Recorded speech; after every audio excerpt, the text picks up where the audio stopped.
Huh? I don't work for City Hall. No, you don't work in the attorney. You don't work for the attorney anymore. No. You don't work for the attorney. No, and you'll see. Okay, you work for the citizens. If you do, okay, you work for the citizens. That's who you work for. Is that wrong? You're going to be all over the world, and the people are going to see this, and you guys are going to be involved in this meeting with this officer. Look how many high-ranking officials are here. They've been standing by the way. There's 1, 2, 3, 4. How you doing, guys? Can I get your names, rank, and badge numbers here? What's your name? Sorbali. Say it again? Sorbali, Officer Sorbali. What's your badge number? 844. 844. Nice to meet you, sir. What's your name? Hi, Jamelis. Jamelis. What's your... Can you do Oh, yeah, of course. We're going to do whatever you want. What was your name again? Fane. Fane? Fane. Badge number? 838. What was your name, sir? Yeah, Master Prince. Prince. What was your badge number? 915. 915. How about yours? Roberts. Robert. Nice to meet you. 975? Nice to meet you guys. You guys, thank you for showing up. You showed up here for me by any chance? You asked for me to show up here, right? You said call to City Hall and then request for us to show up? City legal. Alright guys, today we step into a City Hall confrontation where one simple camera seems to shake the entire system. A citizen walks in to ask questions and document what is happening, but instead of clear answers, officials instantly start pulling back. The closer the camera gets, the more defensive, nervous, and uncomfortable they become. Right from the start, it becomes obvious that the real problem is not the recording, it is the exposure.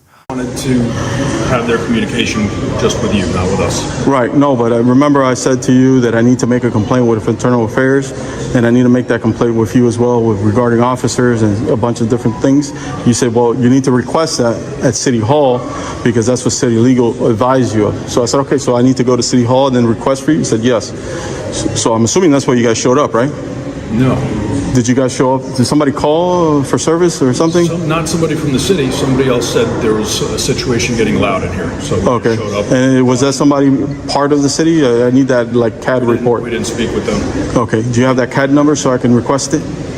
Yeah, we can get the CAD. We can get the CAD? Okay. But I appreciate that. Yeah, I would need that CAD number so I can get that call. But nevertheless, I've asked this gentleman here in the front information's office to call you guys, okay? Probably about documented. I've been here for an hour and 30 minutes, by the way. And that's after I spoke to you. I was still in your department for another 50 minutes, okay? After I spoke to you. Then I showed up here and I've been here for an hour and 32 minutes. And since then, I've been asking for this gentleman to contact you guys for about 15 times, right? He says he won't do it. So is that something that he's not allowed to call you guys? Because you instructed me to have them call you, so how would I do such a thing? Well, not to have them call us. That's what you said. For you to call City Legal. For what exactly? That's who you communicate with. But you're saying City Legal for what? If I need a law enforcement situation, this is the CAD number? Yes, sir. Oh, thank you. That's all I can tell you right now. Very quick with that, huh? What was that? That was very quick of you to do. We just want to help you out. No, that's awesome. Yeah. That's the first time today that happens, but I appreciate that. So long story short. That's what we were directed to do. Right, but I instructed you, I tried to instruct you that that's unconstitutional. Okay, so let me just, again, I got my glasses on because of the light, but I'm going to take them off because I'm the only, I guess, douchebag here with the light, with the glasses on. Give me insane headaches. But nevertheless, understand this as three stripes sergeants, okay? That what they're asking you to do is unconstitutional and against your protocol and policies. Before long, the hallway starts filling up with officers, as if some major threat has arrived, when in reality, it is just one cameraman standing there asking direct questions. He calmly requests names, ranks, and badge numbers, then presses them on the real reason they showed up. The responses are weak, scattered, and so vague that it feels like everyone is hiding behind the same recycled script. This is where the system shows its first move: confusion, delay, and a desperate attempt to avoid responsibility. Okay, I'm giving you the information. You didn't want to accept the information. You told me, instructed me to stand here and come here. I did such a thing, even though it's obviously not the case. And the so-called city legal people that you're telling me to meet would refuse. No, I'm not here to schedule any meeting with anybody in legal. I have nothing to do with them. I'm here for a police assistance, right? I need for you to take a complaint from me. And I also need to speak to Internal Affairs regarding an Internal Affairs matter that they conducted, an investigation, and that has always been available to me, okay, up until the other day.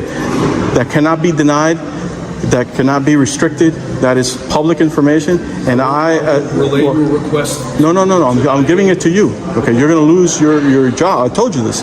You're putting your job. Listen to me. You don't want to listen to me. You're going to. No, I'm not threatening you. This is not that type of situation. Okay, this is not a threat. Give me one. Excuse me. Sorry.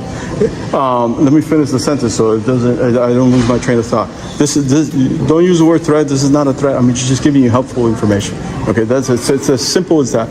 Perhaps there's something that I know that you don't know. Let's just assume that for a second. Let's just assume that. So, having said that, okay, a very smart person said, "There's one thing I know nothing." This is the same thing with me. You're talking to a person that can't read and can't write, by the way. Okay, so having said that, I know nothing. So I'm going to learn from you and everybody else around me. Okay, so perhaps maybe there's something you can learn from me. I'm telling you that there's nothing, and you can't state this under a deposition, why you instructed a civilian to talk to city legal when he has nothing to do with city. He's asking for law enforcement assistance, and you're denying that assistance. Do we agree that you're denying that assistance? No, I'm not denying it. I'm giving you. So if I'm asking you for help, then you're saying no, talk to somebody else. Is that not denying it? No. No? No. If I'm asking you specifically, Sergeant, for help. What kind of help can you need? Well, I need to speak. First of all, I need you as a sergeant to take my complaint. Is that not part of your duties? You both are sergeants here. I don't know if anybody else has a higher rank, but there's two sergeants, right? Two sergeants here standing in front of me. Okay. One that has a good attitude. He seems like a good. That's what it seems like to me. At least I'm watching you in body language. But nevertheless, I'm asking for assistance to take a complaint. Is that not part of your job description and duties? It is. Yeah, it's within the policy. So then why not take it? It's been relayed to the chief and to the city legal department. And no, I'm asking you the direct question. Exactly what I'm telling you is the direction I've been given. Okay, you got that direction. I understand that. So it's like somebody, if the chief tells you to go kill somebody, you're going to listen to him because you got that direct? No, man, that's unreasonable. If this was a 911 emergency situation, we would. So I can only speak to you for emergency? No. So you just said it's part of your rules and guidelines, brother, and you're literally refusing in real time. See what I'm trying to say? Now the scene turns serious because the cameraman shifts the conversation onto constitutional ground. He reminds them that unlawful orders do not protect anyone, and that an oath is not just a shiny phrase attached to a uniform. His request is direct and simple. Take the complaint, do the job, and stop sending a citizen in circles. But every answer they give builds another wall, and every wall is covered in the poison of bureaucracy. Your specific situation, which I don't know. Why is it my specific situation? I don't know all the ins and outs. But I'm giving it to you, is what you're saying. You can't deny ignorance is not an excuse. You can do a public records request for the emails. You saw they just didn't take it. I spent an hour and a half here, and the lady that came down to take this so-called public records request said she wasn't going to take it because look how big this is. And this is only one person doing it. And they haven't fulfilled it in 2 years. Unreasonable actions. Okay? Why cover up an internal investigation? Why not give me public records that I'm requesting? There's no reason for that. So I asked for complaints. Now I'm gonna go to the department that investigates you guys, and IA. I'm gonna go there right after here. Well, at this point, there's no way for me to get there because they close at a certain time. Because I've been here for such a long time. But the FDLE, I'm gonna go there, and then after that, this is not by no means a threat. I'm giving you guys the information so that nobody has an excuse here to say they didn't know when they're investigating. I'm gonna go to the FDLE. I'm gonna file the complaints with them to be for you guys to formally be investigated, and on top of that, once they do and they run with their investigation, then I'm going to go to Miramar to the FBI department, and guess what I'm going to do? I'm going to have them, because guess what? The internal affairs investigators, they guess what? They're hiding this, and the people that they were investigating committed what? Crimes in front of them by lying in testimony. So I'm giving you guys the information. You guys are literally a part of a crime. No, you don't understand. I'm trying to finish the sentence. In order for you to understand, listen, you can't follow blindly directions that are illegal and unconstitutional. You're going to lose your job for that. Okay, I'm telling you.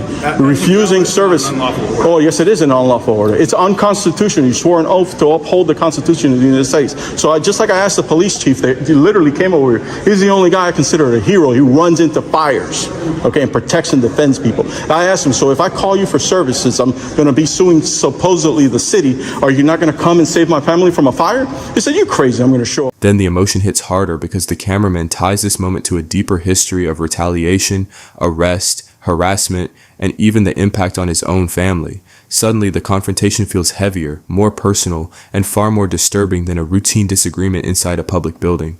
He is no longer just debating policy, he is asking for help, directly and clearly, right in front of them. And still, The authority standing before him keeps dodging, deflecting, and backing away from the duty it claims to represent. What exactly? Because of what directive exactly? Explain. You can't even tell me the directive. Exactly the emails that we've received about the direction we're to take when it comes to dealing with you. Wait, when it comes to dealing with me? You right now, yeah. Yeah? I don't know what. So it's unconstitutional, and you're going to do it? That's what we've been instructed. To violate my rights? To direct you to speak with the legal representation. I'm asking you directly a direct question, brother.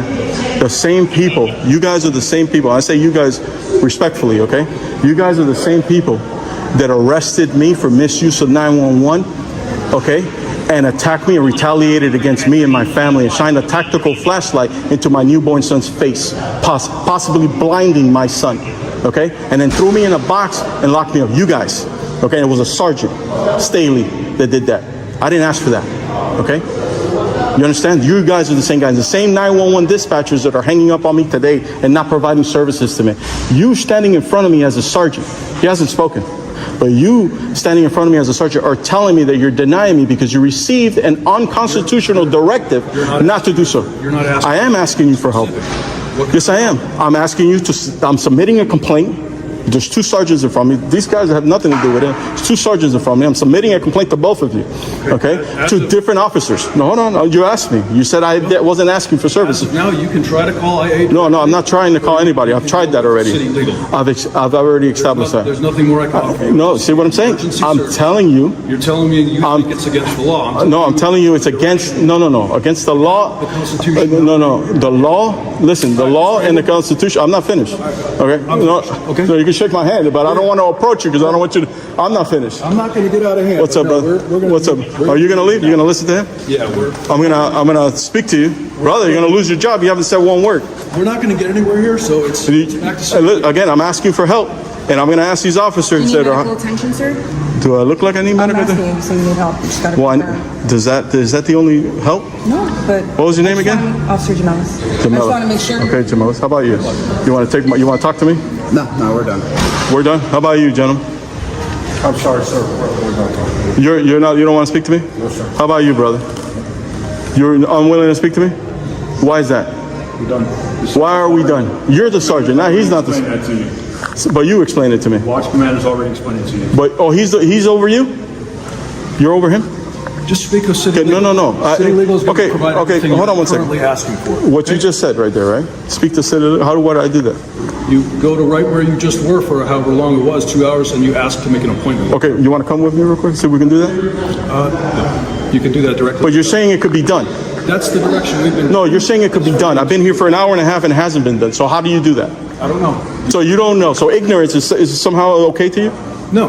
Huh? I don't work for City Hall. No, you don't work in the attorney. You don't work for the attorney anymore. No. You don't work for the attorney. No, and you'll see. Okay, you work for the citizens. If you do Okay, records you work for the citizens. That's who you work for. Is that wrong? You're going to be all over the world, and the people are going to see this, and you guys are going to be investigated.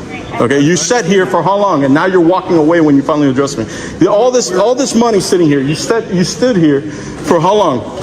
To protect these people against me? You're unhappy with the outcome here, but. Oh yeah, is that what you're going to say? Our instructions, yeah. Okay. We're going around. So you're sheep. You're a high.